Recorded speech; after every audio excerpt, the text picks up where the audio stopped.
오늘도 수요예배에 함께 참석해 주신 성도님들, 오늘 귀한 은혜가 되는 그런 예배가 되기를 바라겠습니다. 우리 찬송가 19장으로 하나님께 영광을 돌리겠습니다.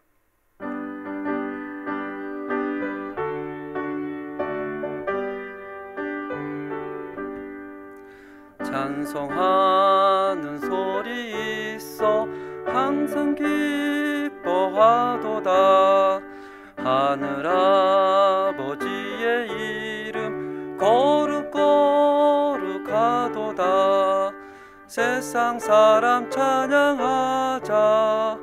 거룩하신 하나님께 할렐루야 할렐루야 할렐루야 아멘. 하나님의 나라 권세 영원토록 있도다. 하나님의 영광 나라 거룩거룩하도다. 하늘 보좌 계신 주님 세상 주관하시도다. 할렐루야 할렐루야 할렐루야 아멘. 하나님의 크신 섭리 그 뜻대로 되도다. 우리 아버지의 뜻은 거룩거룩하도다. 주여 속히 임하소서. 기쁜 날을 주옵소서. 할렐루야 할렐루야 할렐루야 아멘.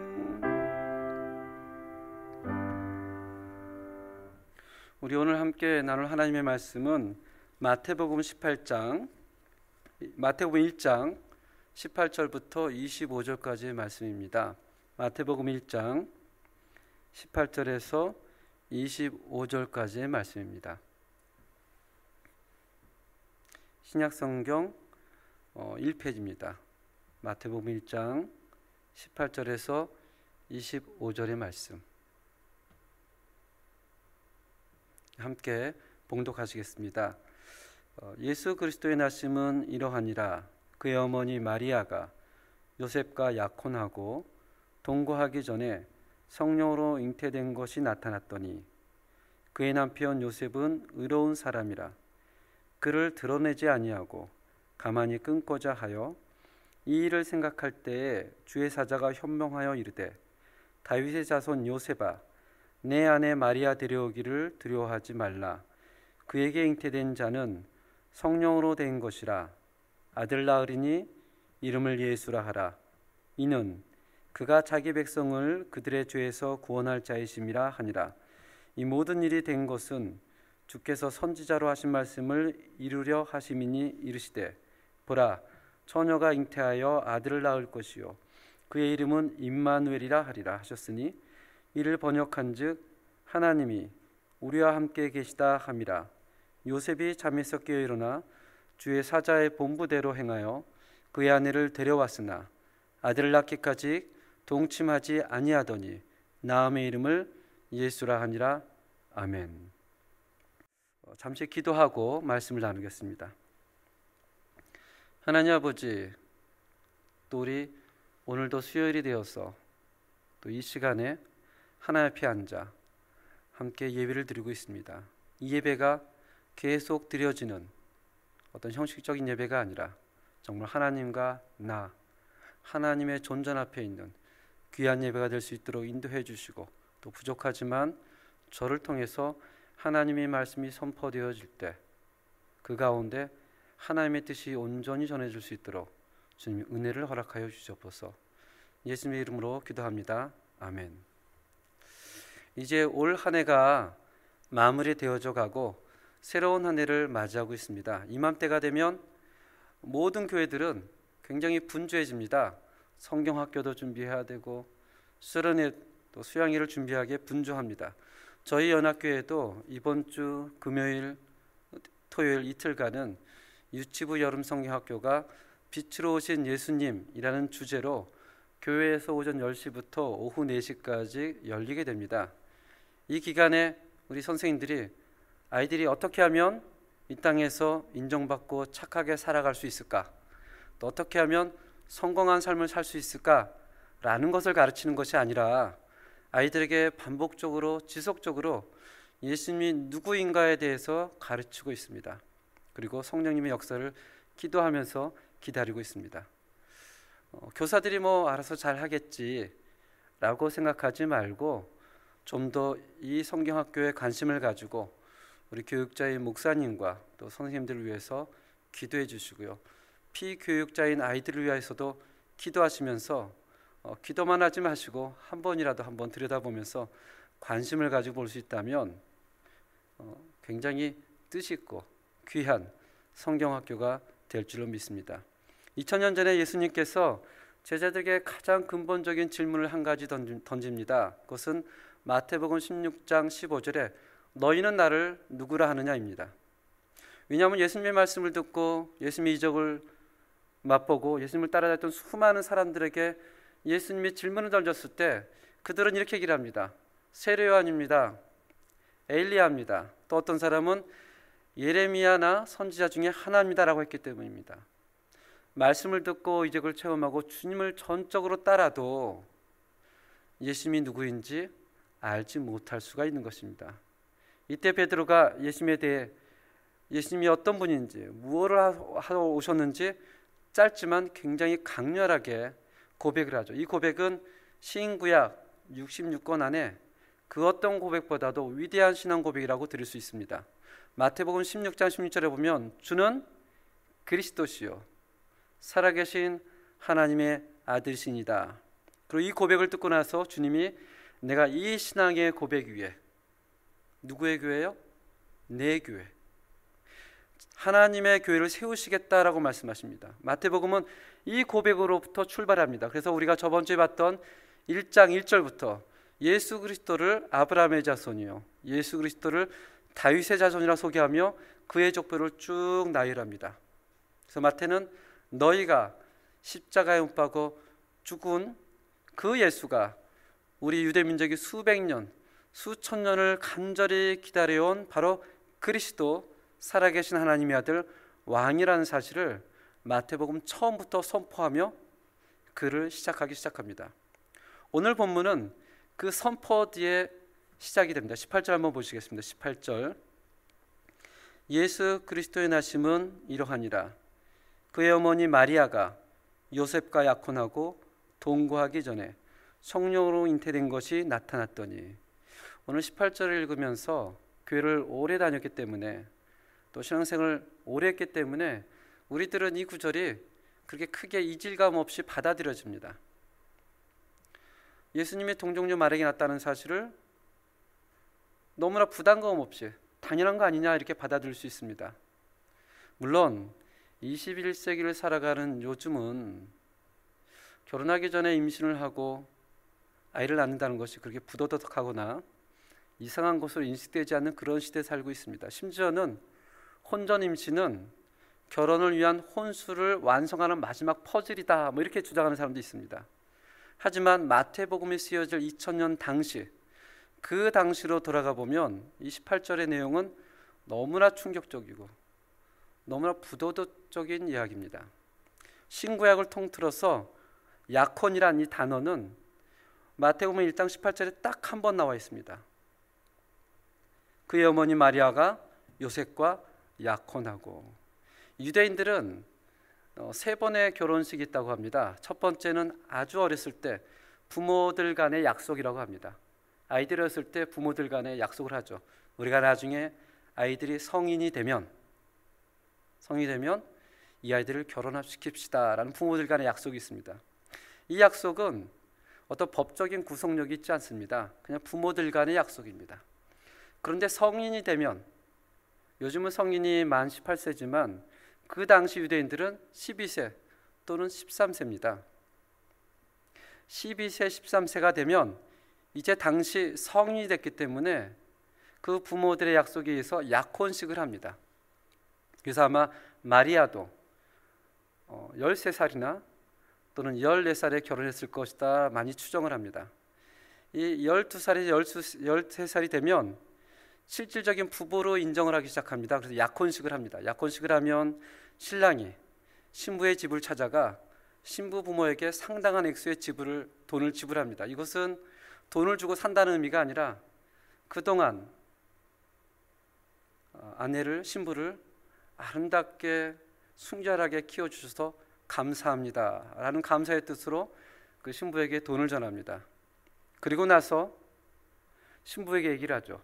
내가 집으로 돌아가서 처소를 마련할 테니 처소를 다 마련하고 당신을 신부로 맞아드리겠습니다 라고 신랑은 약혼이시기 위해 자기 집에 가 살고 신부는 자기 부모님에 삽니다. 이 기간이 1년 또는 2년의 기간이 지납니다. 이 기간은 동침하지 않습니다. 그렇지만 약혼은 모든 면에서 결혼식과 같습니다. 이 결혼식을 치르기 1, 2년 동안 신랑은 열심히 처소를 준비하고 또 단순히 처소만 준비하는 기간이 아니라 정말 약혼한 여자가 순결한 사람인지 테스트하는 기간입니다. 이 준비가 다 되면 신랑이 신부를 맞이하러 오죠. 마태복음 25장에 보면 열처녀 비유가 나옵니다. 천국은 마치 등을 들고 신랑을 맞으러 나간 열처녀와 같다. 한밤중에 신랑이 처소가 다 준비되어서 신부를 찾으러 갑니다. 밤중에 소리가 나되 신랑이 맞이하러 왔도다. 이런 구절이 나와 있죠. 이것이 지금 이 구절입니다. 18절에 나와 있는 그의 어머니 마리아가 요셉과 약혼하고 동거하기 전에, 즉 요셉은 요셉의 집에 살고 마리아는 마리아 집에 살 때 동침하지 않았는데 그 기간에 마리아가 잉태를 했다는 사실입니다. 지금 오늘날 사고방식으로는 그럴 수도 있지 또는 당연하다라고 이해되겠지만 그 당시 유대인 사고방식에서는 굉장히 수치스러운 일이고 부도덕한 일이었습니다. 이 현실을 마리아는 어떻게 받아들였을까? 또 이 현실을 요셉은 어떻게 해결했을까? 이것을 이해하기 위해서는 누가복음 1장에 약간의 도움이 필요합니다. 누가복음 1장을 보기 전에 마태복음 1장 23절 함께 보시기 바랍니다. 마태복음 1장 23절은 굉장히 유명한 구절입니다. 이사야서 7장 14절에 나와 있는 말씀인데요. 제가 읽어보겠습니다. 보라, 처녀가 잉태하여 아들을 낳을 것이요 그의 이름은 임마누엘이라 하리라 하셨으니 이를 번역한즉 하나님이 우리와 함께 계시다 함이라.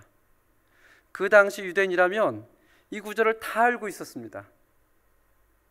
하나님께서 젊은 여자를 통해 임마누엘을 오게 할 것이다. 근데 약간 번역에 좀 차이가 있습니다. 한국 성경은 똑같이 나왔어요. 한국 성경은 이사야서를 봐도 처녀가 잉태하여, 마태복음을 봐도 처녀가 잉태하여 이렇게 나와 있지만 사실은 좀 다릅니다. 이 나라 성경을 보면 이렇게 나와 있습니다. 이사야서에는 라무헬 호벤, 글자 그대로 젊은 여자. 근데 마태복음 23절에는 미르켄, 말 그대로 결혼하지 않은 여자. 이 의미가 좀 다르죠. 이사야서에는 젊은 여자가 잉태하여, 마태복음에는 처녀가 잉태하여.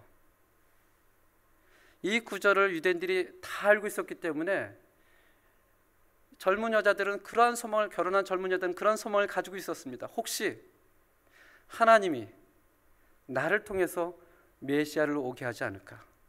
혹시 우리 아이가 메시아이지 않을까? 그런 기대와 소망을 가지고 아이를 낳으면 이름을 예수라고 지었습니다. 그래서 그 당시 예수는 굉장히 흔한 이름이었어요.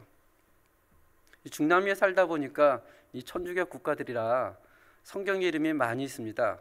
2021년 칠레 남자아이들이 가장 많이 사용하는 이름을 찾아봤더니 가장 많이 있는 게 마테오, 두 번째가 아구스틴, 산티아고, 토마스, 파블로, 이렇게 칠레에서는 이름이 명명이 되더라고요. 그럼 여자아이들이 가장 많이 사용하는 이름은 이사벨라, 소피아, 아구스티나, 호세파, 마리아.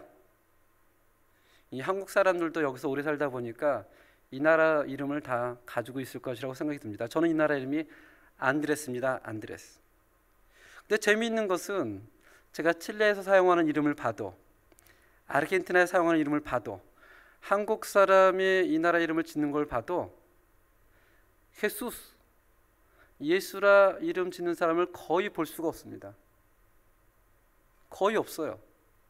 아르헨티나의 현지 친구 이름이 헤수스가 있습니다. 예수스. 근데 그 친구랑 전화하면 참 재밌습니다. 올라 헤수스, ¿cómo anda Jesús? 제 헤수스, ¿estás ocupado? 막 이런 얘기를 해요. 얘기할 때만 웃습니다. Dios te bendiga Jesús. 뭔가 말하면서도 이상한 느낌을 받습니다. 근데 한국 사람 가운데서는 예수라 이름 지은 사람을 한 번도 만나본 적이 없어요. 아마 우리 가운데 아이가 태어나서 이름을 예수라가 짓는다면 이렇게 생각할 거예요. 이단 아닌가? 어떻게 이름을 예수라고 하지? 그 거룩한 이름을, 그 놀라운 이름을. 근데 그 당시, 지금 마태복음이 쓰여질 그 당시에는 온 나라에 예수 이름이 많았습니다. 이사야서 7장 14절에 그 말씀을 가지고 유대인에 있는 모든 젊은 여자들이 꿈을 꾸고 있었습니다. 하나님이 혹시 나를 들어서 내 자녀가 메시아이지 않을까, 그리스도지 않을까. 그래서 아이들의 이름을 헤수스, 예수스 이렇게 이름을 지었습니다. 이것을 이제 우리가 이해를 하고 누가복음 1장으로 한번 가보겠습니다. 누가복음 1장 26절 27절에 보면 이렇게 시작을 합니다. 여섯째 딸. 여기서 여섯째 딸은 엘리사벳이라는 그 제사장의 부인 엘리사벳이 세례 요한을 임신한 지 여섯째 딸을 가리킵니다. 그 여섯째 딸에 천사 가브리엘이 약혼을 했지만 아직 동침하지 않는 처녀 마리아에게 나타나서 이렇게 얘기를 합니다.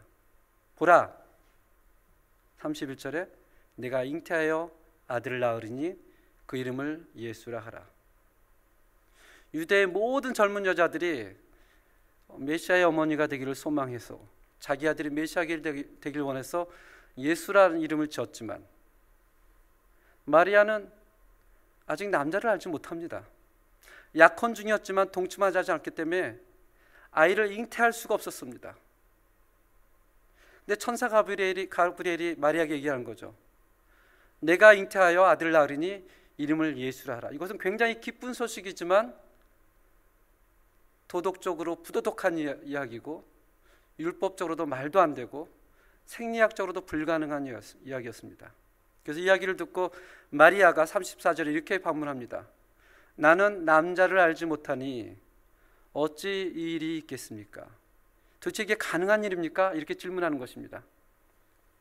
이 질문을 받고 천사 가브리엘이 36절에 한 가지 재미있는 예를 듭니다. 보라, 내 친적 엘리사벳이 늙어서 아들을 배웠는데 본래 임신하지 못했는데 이미 6달이 되지 않았니? 라는 얘기를 합니다. 누가복음 1장 5절에서 23절을 보면 아까 얘기했듯이 사가랴라는 제사장이 나옵니다. 그 안에 엘리사벳. 이 사람들은 성경 이야기를 당대의 의인이었다, 모든 계명과 규례대로 흠이 없는 자였다 라고 소개를 합니다. 제사장이었고 의인이었고 흠이 없는 자. 근데 이 사람들에게 딱 한 가지 문제가 있었습니다. 7절에 보니까 잉태를 못했다. 유대인들에게 잉태를 못한다는 것은 자녀가 없다라는 그 의미가 아닙니다. 이건 더 깊은 의미가 있습니다. 오늘날 OECD 국가 중 가운데 출산율이 가장 높은 나라가 어느 나라인 줄 아십니까? 이스라엘입니다. 이스라엘 사람들은 평균적으로 3명 반의 아이들을 출산합니다. 한국은 0.9, 1이 채 되지 않습니다. 그런데 이스라엘은 보통 3명 반이지만 전통 유대인들은 평균 몇 명인 줄 몇 명인지 아세요? 7명에서 14명입니다. 그들은 굉장히 아이를 많이 낳습니다. 왜냐하면 피임을 하지 않습니다. 피임을 하지 않는 이유는 피임은 하나님 앞에 죄라고 생각을 합니다. 창세기에 보면 하나님의 최초의 명령이 있습니다. 너희는 생육하고 번성하라. 생육하고 번성하라는 것은 하나님의 명령일 뿐만이 아니라 하나님으로부터 축복받은 증거였습니다. 그래서 유대인들은 하나님을 결혼의 중매자라고 생각합니다. 탈무드에 보면 이렇게 얘기를 하죠. 하나님은 세상을 창조하시고 나서 쉬고 계신 것이 아니라 오늘날도 지금까지 계속 하고 계시는 일이 하나 있는데 사람들을 짝을 지어주는 것이다.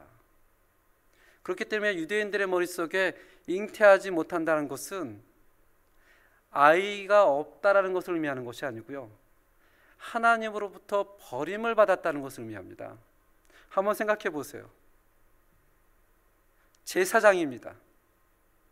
제사장이 아내예요. 이 사람들은 의인이었습니다. 법으로 흠을 찾을 수 없는 사람이었어요. 그런데 하나님으로부터 버림을 받은 사람이었다. 그 사람들이 성전에 가서 제사를 드리고 그 사람들이 하나님을 찬양할 때 백성들이 그 사람들을 보면서 어떻게 생각했을까요?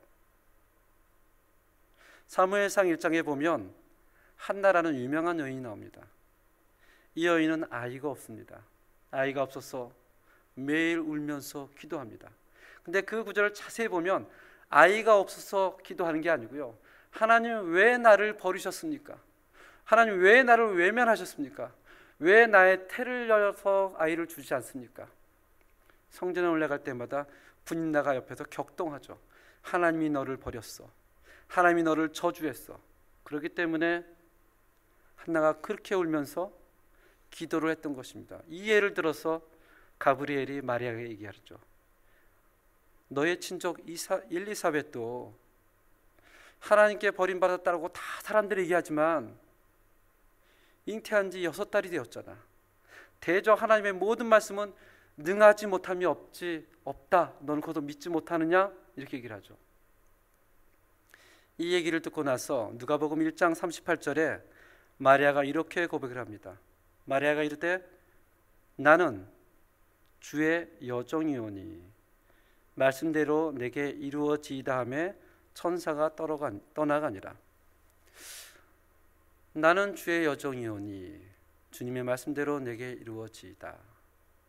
이 글을 보면서 마리아가 어떠한 심정으로, 어떠한 마음으로 이렇게 고백했다고 생각하십니까?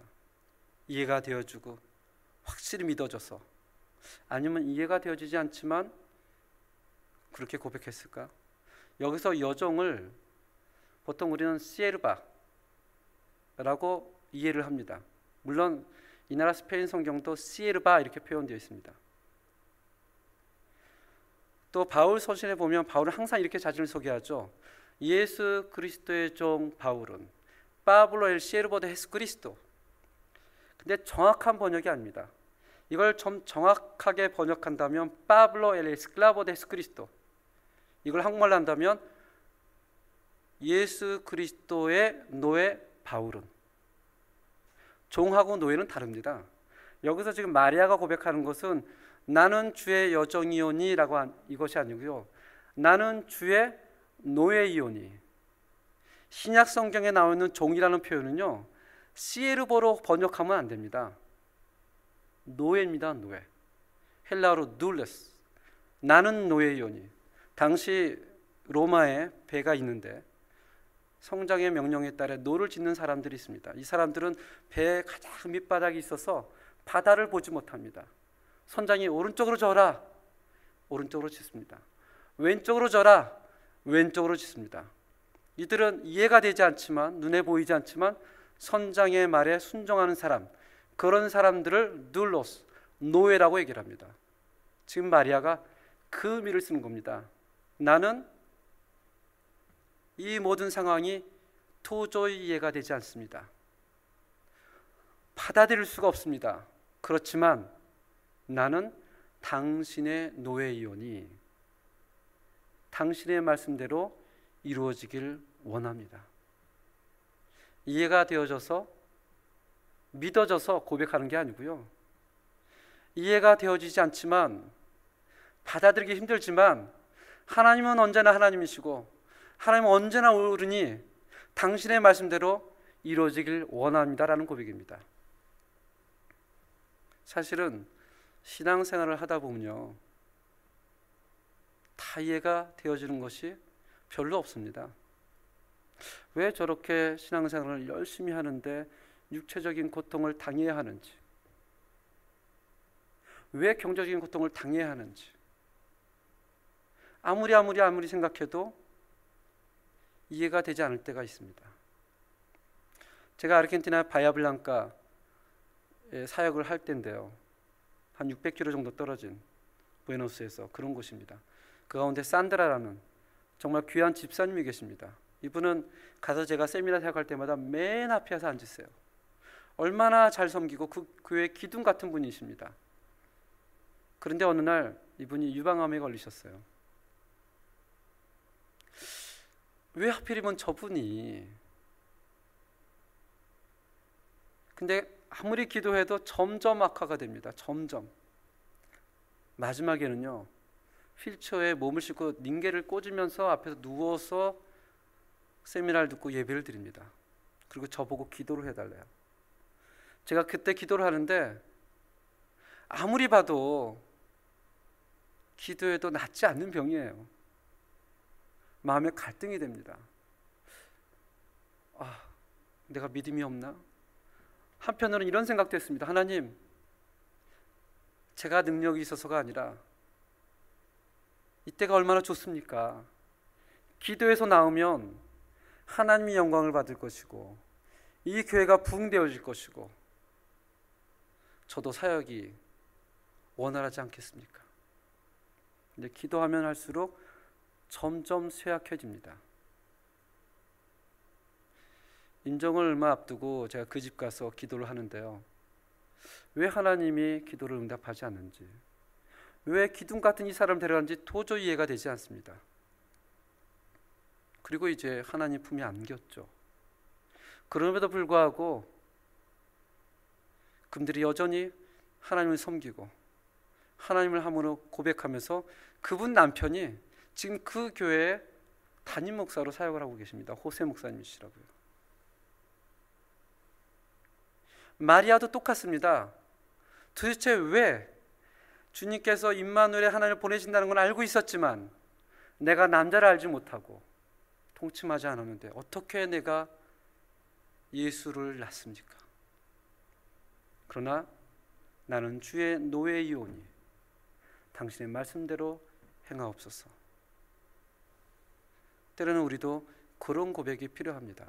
이해가 되지 않아도, 받아들이기 힘들어도 하나님은 언제나 하나님 되시고 하나님은 언제나 우리의 주관자 되심을 우리는 고백해야 됩니다. 만약에 우리 머리로 다 이해가 된다면 하나님이 아니겠죠. 이런 고백을 하고 다시 오늘 본문으로 돌아가면 요셉의 고민이 나옵니다. 마태복음 1장 19절을 보겠습니다. 마태복음 1장 19절에 보면 그의 남편 요셉은 의로운 사람이라 그를 드러내지 아니하고 가만히 끊고자 하여. 요셉을 소개하면서 첫 번째 말이 그는 의로운 사람이라. 의롭다라는 것이 무슨 뜻인지 설명을 하지 않습니다. 그러나 그 뒷구절을 보면 조금 이해가 됩니다. 다시 한번 읽겠습니다. 그의 남편 요셉은 의로운 사람이라. 그래서 그를, 누구요? 마리아를, 마리아가 자기와 동침하지 않았는데 아이를 임신했다는 그 사실을 드러내지 아니하고 가만히 끊고자 하여. 그 당시 법을 한다면요, 마리아는 돌에 맞아 죽어야 됩니다. 그것이 합당하고 그것이 옳습니다. 근데 요셉은 그 법을 선택하지 아니하고요, 뭘 선택하냐면 어떻게 하면 이 산 사람을 살릴 수 있을까?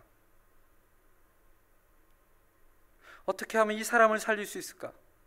법적으로 옳고 그름을 판단하면 이 사람을 정죄해야 되고 이 사람의 죄를 알려야 되고 모든 사람 앞에서 죽음을 당하는 것이 마땅하지만 요셉은 그게 아니고요, 어떻게 하면 이 사람을 살릴 수 있을까? 그래서 그것이 고민이었습니다. 20절에 보니까 이 일을 생각할 때, 근데 아무리 생각해도 방법이 생각나지 않습니다. 이 사람을 살리려고 하는데 방법이 생각나지 않아요. 이민교회 안에서 분란이 많이 있죠. 이민교회가 아르헨티나도 50년이 넘고 연합교회도 칠레에서 가장 오래된 교회니까 40년이 훨씬 넘고, 그러다 보니까 교회 안에 여러 가지 분란이 있어 왔습니다. 뭐 어쩔 수 없는 우리가 가지고 있는 문제점이죠. 근데 그 분란들을 자세히 들여다보면 단 한 번도 진리 때문에 싸워서 흩어진 적이 없더라는 것입니다. 대부분이 서로의 약간의 다름이었고 시각의 차이였습니다. 그것을 좀 바꾼다면 무엇이 옳으냐, 무엇이 그르냐 라는 시각에서 좀 이렇게 시각을 바꾸면 좋겠어요. 어떻게 하면 저 사람을 살릴 수 있을까? 어떻게 하면 교회를 살릴 수 있을까? 어떻게 하면 다른 사람들을 살릴 수 있을까? 요셉의 시각은 그거였습니다. 도저히 받아들일 수가 없죠.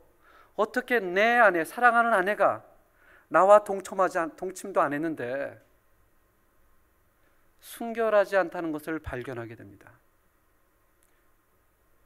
정말 그 입장이라면 속상한 정도가 아니라 화가 나지 않겠습니까? 때로는 누구의 아이인지 옳고 그름을 따져야 되지 않겠습니까? 그런데 성경은 요셉을 얘기를 하면서 이는 의로운 사람이라, 왜냐하면 그 사람은 마리아를 어떻게 하면 살릴 수 있을까? 그 일로 고민했었습니다.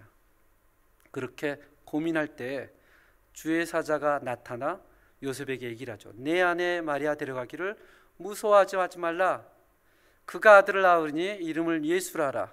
그가 자기 백성을 그들의 죄에서 구원할 자이심이라 하면서 그 유명한 이사야서 7장 14절, 오늘 본문 23절을 선포합니다. 보라, 처녀가 잉태하여 아들을 낳을 것이요 그의 이름은 임마누엘이라 하라. 이를 번역한즉 하나님이 우리와 함께 계시다 함이라. 이 역시 요셉이 머리로는 이해가 되지 않는 것입니다. 마리아도 이해가 되지 않아서 얘기를 하죠. 주여, 나는 주의 노예이니 주인의 원대로 하옵소서. 요셉도 마찬가지였습니다. 도저히 받아들일 수 없지만 24절, 25절 읽겠습니다. 요셉이 잠에서 깨어 일어나 주의 사자의 본부대로 행하여 그의 아내를 데려왔으나 아들 낳기까지 동침하지 아니하더니 나음의 이름을 무엇이라 하라? 예수라 하라. 요셉도 그 상황이 이해가 되지 않았지만, 믿어지지 않았지만, 그러나 주의 사자의 분부대로 믿어서 분부대로 행했다는 것이 아니고요, 도저히 받아들일 수 없었지만, 이해가 되지 않았지만 그냥 행했다라는 것을 이야기합니다. 그의 아내를 데려오고 그는 조용히 그의 아내를 살리기 위해서 놓이고 싶었지만 하나님의 말씀을 듣고 그의 아내를 데려옵니다. 그러면서 아들을 낳기까지 동침하지 아니하고 결국 아들을 낳으니 그 이름을 예수라 하라. 이번에 아르헨티나가 정말 난리가 났습니다. 저번 주 주일날 12시 축구 결승전이 있었는데요. 대부분의 교회가 10시로 예배를 옮겼습니다. 이 사실을 두고 이렇게 생각할 수 있죠. 아니, 어떻게 축구 때문에 예배를 옮겨? 근데 사실은 아마 여기도 폭동이라는 것을 경험해 봤으면 이해가 될 것입니다. 아르헨티나는 2001년부터요. 지금까지 성령 예배를 못 드립니다. 왜냐하면 2001년도에 폭동이 일어나고 나서 해년마다 폭동이 일어나기 때문에 당연히 드리는 성령 예배를 드리지 못합니다. 지금으로부터 8년 전 2014년도 월드컵 결승전이 있었죠. 그때 독일에게 졌습니다. 난리가 아니었어요.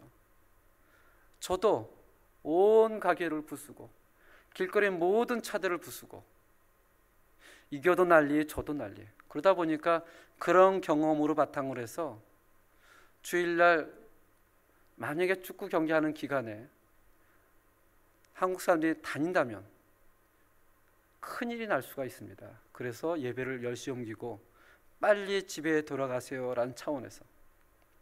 근데 그날도 난리였지만 어제는 더 난리였습니다. 모든 길이 다 막혔었습니다. 아, 내가 공항에 갈 수 있을까? 이럴 정도로 400만에서 500만이 쏟아져 나왔다고 하니 카피탈 인구의 반이 쏟아져 나왔습니다. 그 정도로 월드컵 결승전이 대단했습니다. 아르헨티나 사람들은 메시를 메시라고 부르지 않습니다. 메시아라고 부릅니다. 그리고 메시가 정말 그 우승하기를 너무나 반절했죠. 그런데 메시가 잘해서 된 건 아니고요. 그 옆에 조력자들이 많이 있었습니다. 오늘 예수 그리스도의 왕의 나심을 이야기하면서 그냥 이렇게 났다라고 설명하지 않습니다. 예수님의 나심을 얘기하면서 마리아가 나오고 요셉이 나옵니다. 그들은 그 어려운 가운데, 그 힘든 가운데 도저히 이해할 수 없는 상황을 그대로 받아들여서 그들을 통해서 하나님이 왕이신 예수를 보냈다라고 성경은 얘기를 합니다. 성경 창세기부터 요한계시록까지 하나님의 구원의 역사의 방법을 보면요, 항상 동일하게 변하지 않는 것이 있습니다. 무엇인 줄 아세요? 하나님께서는 항상 사람을 통해서 일하신다는 것입니다. 전능하신 하나님이 스스로 구원의 일을 할 수도 있고 천사를 보내서 할 수 있지만, 언제나 하나님은 연약한 인간들을 들어서, 마리아를 들어서, 요셉을 들어서, 여러분을 들어서, 저를 들어서 역사하신다는 것입니다. 심지어는 예수 그리스도의 오심까지. 저는 오늘도 우리 연합교회 성도님들께서 하나님께 쓰임받는 사람이 되기를 원합니다. 우리가 완전하기 때문에, 온전하기 때문에 쓰임받는 것이 아니고요, 연약하지만, 도저히 하나님의 뜻을 이해할 수 없는 것도 많이 있지만, 받아들일 수 없는 상황이지만, 그러나 이러한 고백, 주여 나는 당신의 노예입니다. 그리고 어떻게 하면 한 생명을 살릴까? 어떻게 하면 교회를 살릴까?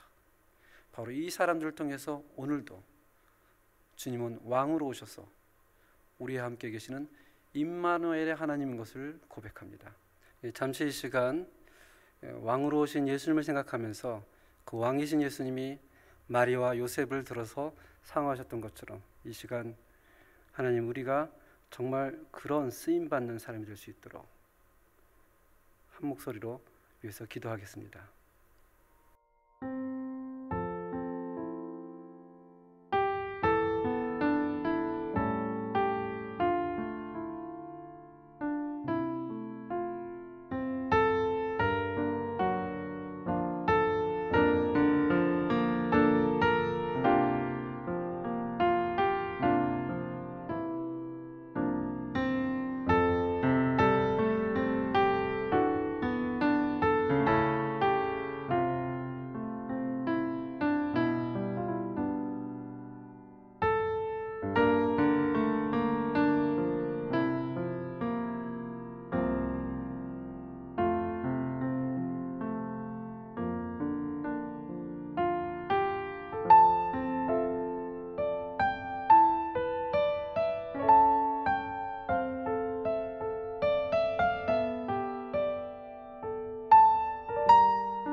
하나님 아버지,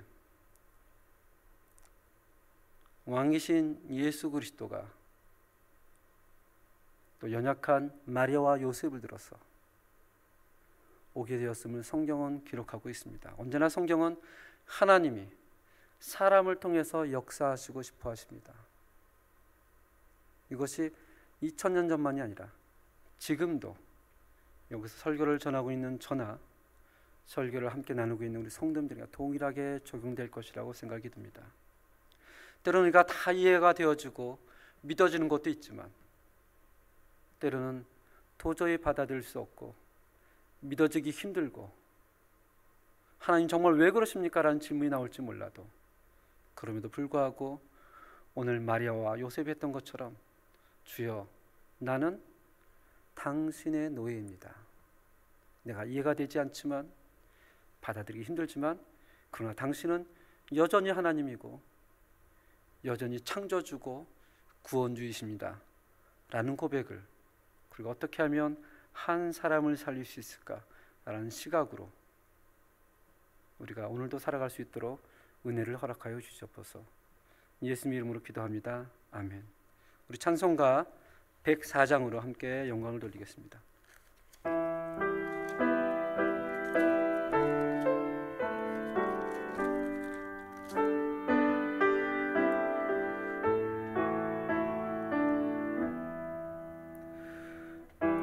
구도소서 임마누엘 오 구하소서 이스라엘 그 포로 생활 고달파 메시아 기다립니다.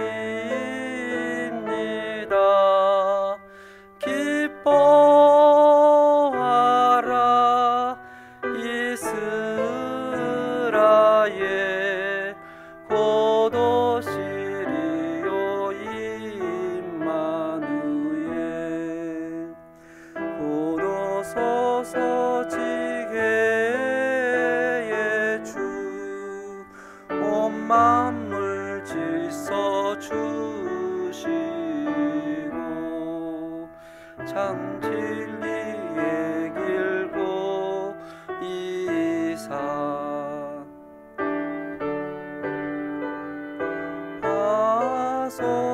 하소서 기뻐하라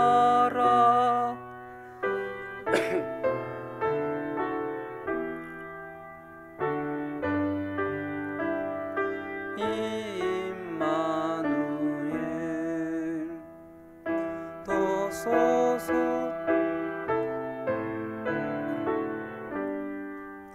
만 백성의 맘이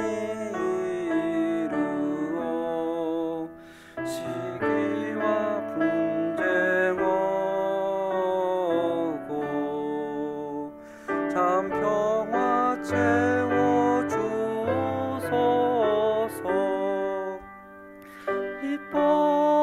기뻐하라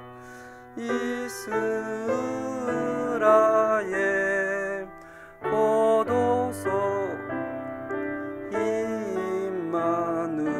임마누엘 아멘. 하나님 아버지, 오늘도 함께 말씀을 나누고 또 찬송을 드리면서 다시 한번 이 땅에 왕으로 오신 하나님을 찬양하고 또 그 왕이 연약하지만 마리아와 요셉을 들어서 오셨음을 기억합니다. 동일하게 오늘날도 우리 모든 성도님을 통해서 이 땅에 왕으로서 역사하여 주옵시고 그렇게 쓰임받는 귀한 우리 연합교회 성도님 될 수 있도록 주님의 은혜를 허락하여 주옵소서. 지금은 우리 주 예수 그리스도의 은혜와 하나님의 놀라우신 사랑과 성령님의 교통하심이 주는 주여 나는 주의 여종이오니 또 어떻게 하면 한 생명을 살릴 수 있을까 라고 고민하며 살아가길 원하는 왕을 기다리는 연합교회 성도님들 머리 위에 지금부터 영원까지 함께할지어다. 아멘.